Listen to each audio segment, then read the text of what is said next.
Hi, this is Mickey Geek and I'm Dan, and welcome back to the workshop once again. And we are talking camera tracking today. That's right, back to the robot cameraman. He's learned some new tricks and I want to show a few of them off. Let's go over to the lathe. So let's say I'm setting up a shot at the lathe, as you do, and I'm drawing the attention in a particular video to something specific.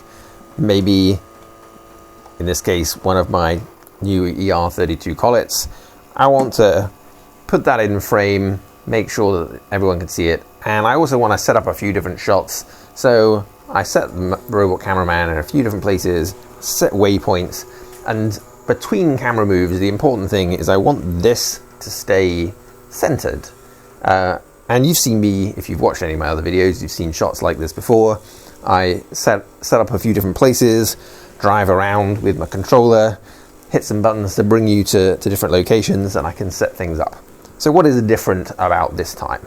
Well, the difference with this time is that this entire sequence was created without me touching this controller at all.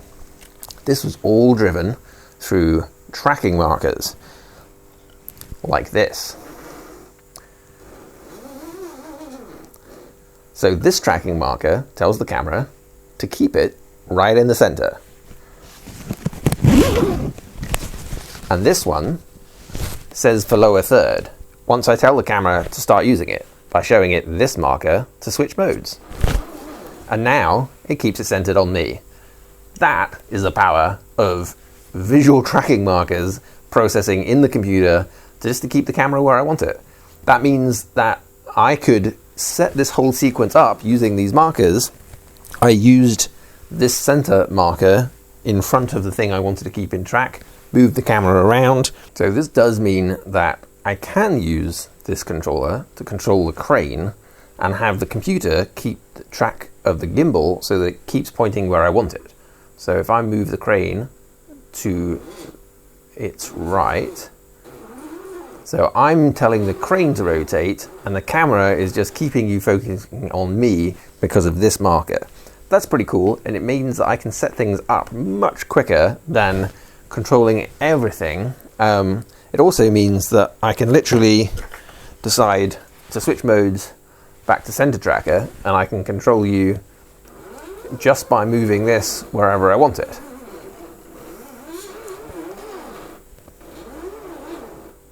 I think that's pretty cool. Let's go take a look at some code, because that's the main, the heart of this is a library called, I guess, OpenCV, computer vision, I guess. So let's go up to the study. I'll walk through the basics of the code, and then we'll come back and we'll have a bit more of a play with the glyphs. Okay, here we are upstairs in the study with a coffee. Let's talk about the code. Here we have the app running locally.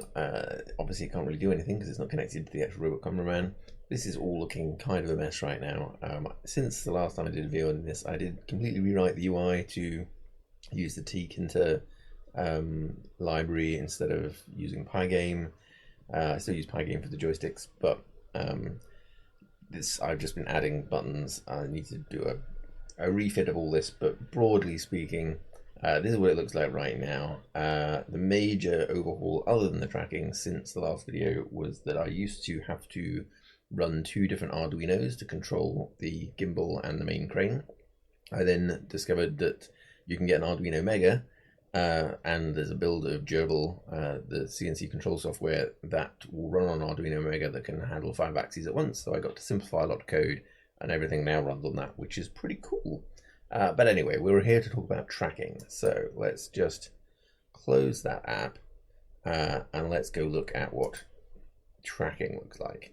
So as you saw, we have a bunch of these interesting glyph looking things. If I just open one at random, this is one of many ArUco trackers. I don't know if that's exactly how you're supposed to pronounce it, but I believe they were invented in a university in Spain. So it's ARU, whatever the name of the university is in Spain. And I guess the important thing is they come in dictionaries of different sizes, and they are designed to be super easy for, I guess, image processing software to detect, and kind of, I guess they've got nice high contrast symbols and such. So here I have 100. So this is the 5x5 dictionary, which has 100 completely unique little tokens that can all be easily recognized by the API and identified specifically to their ID, and that's important. And I want to kind of get into how easy this was to use. So in fact, the first thing I did was write this very quick software to generate all those PNG files. So you basically say, hey, ArUco library, I want to use your dictionary, in this case, the 5x5 100 items. There's a whole bunch of different dictionaries you can use. This is the one I wanted. And then I just iterate through that 100 range and draw the marker and write it out to a file. And that's how I got all of those tags so that I can print them out. Super easy to use. Now let's look at the actual code. And again, I'm going to go through this pretty quickly. If you want more detail about the code, it's on GitHub and such, but I really want to highlight how easy it was to achieve what I've been showing with the camera, because all of the hard work is done in these image utilities and sort of computer vision libraries. So there's a bunch of stuff in this, but I guess I'll just highlight the important bits. I begin a video stream pulling from the camera. I am specifying a resolution here. I think that's actually being ignored at the moment. I think it's only a 640 by 480 resolution image, which is fine. It seems to work perfectly well. So you start a video stream, you tell it, again, I want to reference this specific 5x5 dictionary. There's a bunch of helper methods, starting, stopping, blah, blah, blah, but track is the main thing, right? So we're going to go into a loop. So every time I switch on tracking, I start a thread that comes into this loop. And what it does is reads the frame from the video source, process that image. I flip it 180 because I actually have my webcam mounted upside down on top of the main camera. I'm going to create parameters based off of my dictionary, and this line here is all of the hard part. This is all of the hard part. I literally just give my image to this library and say detect markers based on this dictionary. So I guess the processing space is minimized because you told it exactly the 100 markers it can be looking for, and you give it an image to do it in, and it spits out a bunch of variables. Specifically corners and IDs is the thing that I really care about. So if I get more than one any corners at all, then we go and look for stuff. So we basically end up with the ID of the marker and the corners that represent its I guess it's 4 corners. So I'm obviously tracking specific IDs to specific functionality, and that's where I said it's important that it's not only able to detect location, but it can detect which one of these IDs it is. So there's a bunch of stuff in here that's like marker is 4, marker is 5. All these mappings are totally arbitrary. This is just what I happen to set up as I've been going. They're not even in like a normal sensible order in here. So I'm going to sort of jump around a little bit, but just to sort of illustrate my points. In fact, yeah, this is probably a good set just to look at because it's so simple. So I have a bunch of markers in which I can hold up sort of a toggle or a request. So in this case, I can tell the camera, hey, the position you're in right now is your minimum zoom position, and hey, the position you're in right now is your maximum zoom position, and use those to just record those positions for the CNC controller to say, hey, essentially these are your end stops.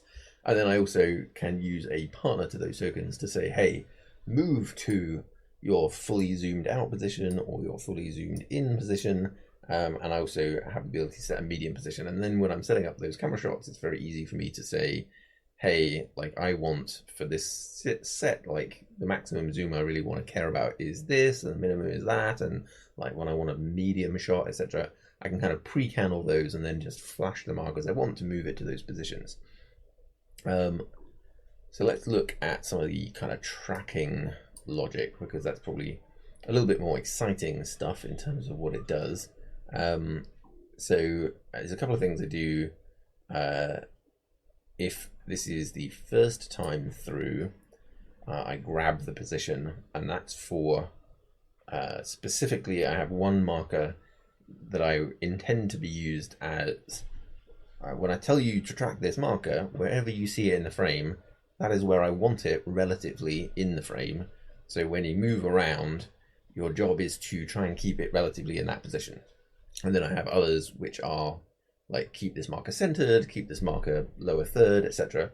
And so there are slightly different actions depending on which one of those markers I'm dealing with. But in most cases, I want to know where was the first place that I saw this marker. And so I grab that information. And then let's say, here we go. Depending on which ID I'm caring about, I make slightly different position, slightly different logic. So what I'm calculating here is how far away from where I want it to be is the marker in the frame that you just processed. And so those are delta X, delta Y. So in the case of marker 1, which is the wherever you saw it first, that's where I want it.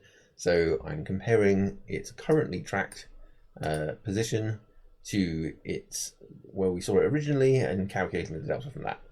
With marker 2, I'm actually saying keep it centered, so wherever it is doesn't matter.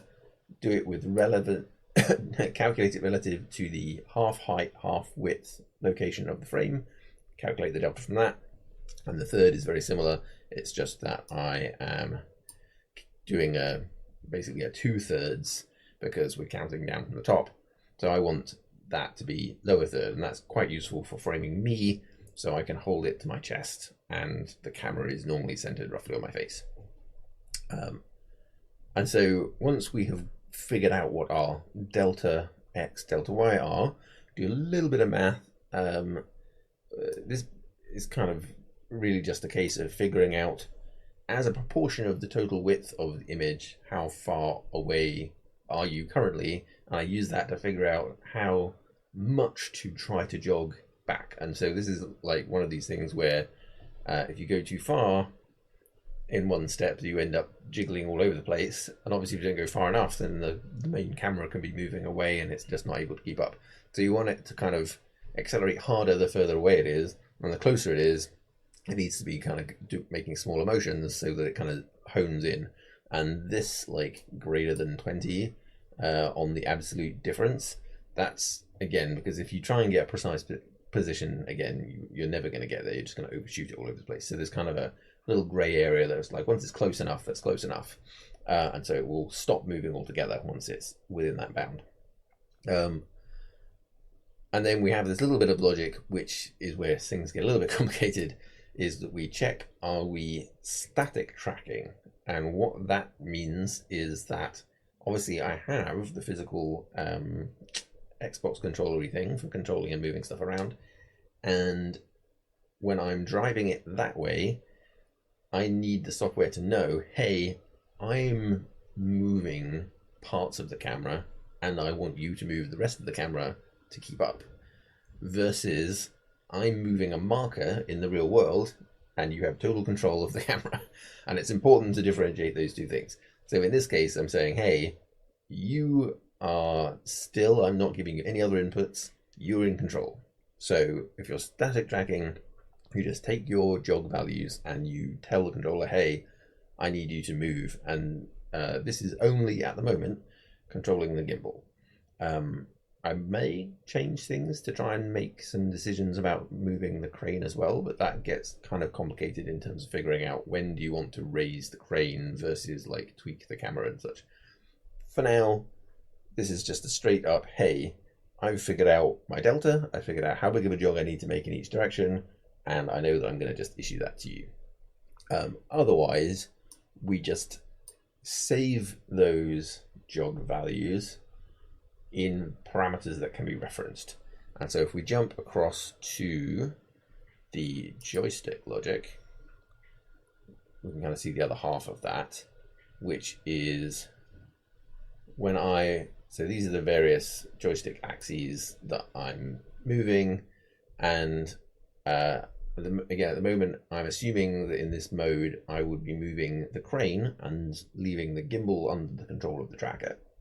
So if if the parent tracking is switched on and the joystick hasn't given any X jog, Y jog instructions, then what it does is it reaches in to that tracker object to get the jog multipliers that are calculated each frame, and it adds them to this jog move. So basically every cycle round on the joystick, I'm moving, if I'm controlling stuff and I've told it to do tracking, then the joystick code is referring to the tracker to say, hey, I'm about to issue a move instruction, what do you want to change it to?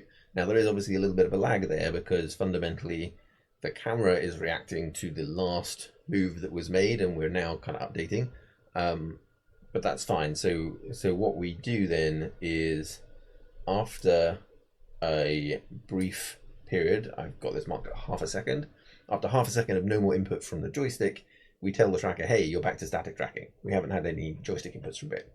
And so it then can catch up with any final moves to make. And that's pretty much all there is to it. I say it's all pretty basic stuff. All of the hard work happens behind that one single line of just like, hey, get me the get me the locations of the things you found. And there's all stuff that you can do with it. On the UI, I draw basically boxes around the trackers so you can see what they are, etc., etc.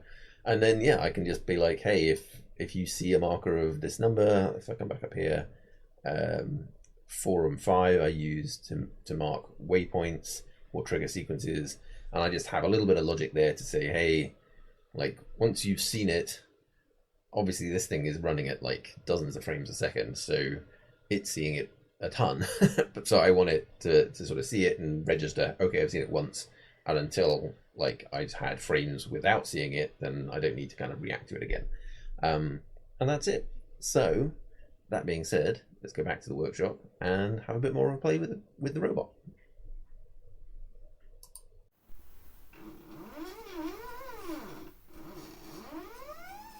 Okay, so there we have it. That is the basic code that has all this working, and I now have big stacks of these markery tiles that do different things. So this one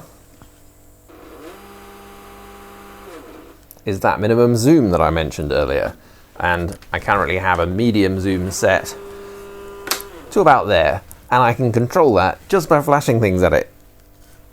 That's just so cool to me. I also can have, let's see, what have we got here? This is my play sequence marker. So when we first entered this video, through a set of steps, I triggered that by flashing this marker. I won't do that now because I don't want you to race off around the room. And this one is the add waypoint. So if I show that, then it just adds a new waypoint to the list, so the camera knows that it would come back here. So the next question is what else I can do with all of this stuff. It means I can set up these shots, which I quite like. I can have it track me. I really enjoy that capability. I think I will set up some more markers for controlling the crane as well. At the moment, that is still on the Xbox controller thing. And I think it would be cool to have maybe some set sequences. Like if I know the bounds of the camera, zoom in, out, kind of top, bottom, whatever, I could potentially pre-can some stuff where I know, hey, if what you're looking at now is the center mark, kind of pan up, pan down, kind of do some series of motions. That's sort of where I'm going to go with it next. But there you go. That was it for right now. Relatively quick video. Hope you thought it was interesting. Let me know in the comments if you think there are other programmed stuff that I should do with these markers. Any other ideas about how to use them? I should probably thank Phil Pinsky of, I guess, formerly of Reclaimed Audio, who commented on one of my Instagram posts a couple of weeks back about whether or not I would consider doing tracking. And at the time I was like, well, why would I do tracking? Like, face tracking is not that helpful. But like that got me thinking about ways I could use visual tracking to help me get setups quicker that would ultimately lead to faster turnaround on videos. And so I'm pretty pleased with where I've gotten to. So thanks, Phil, for giving me the inspiration. For now, though, This workshop is a complete mess, as you may have seen as the camera's moved around. I'm not sure that I should show you what's on the workbench right now. I have a whole chair idea that I'm trying to work with, which involves bending steel, and I'm trying to figure out how to make that work reliably. There will probably be a video about that in the fullness of time. For now though, thanks for watching. See you next time.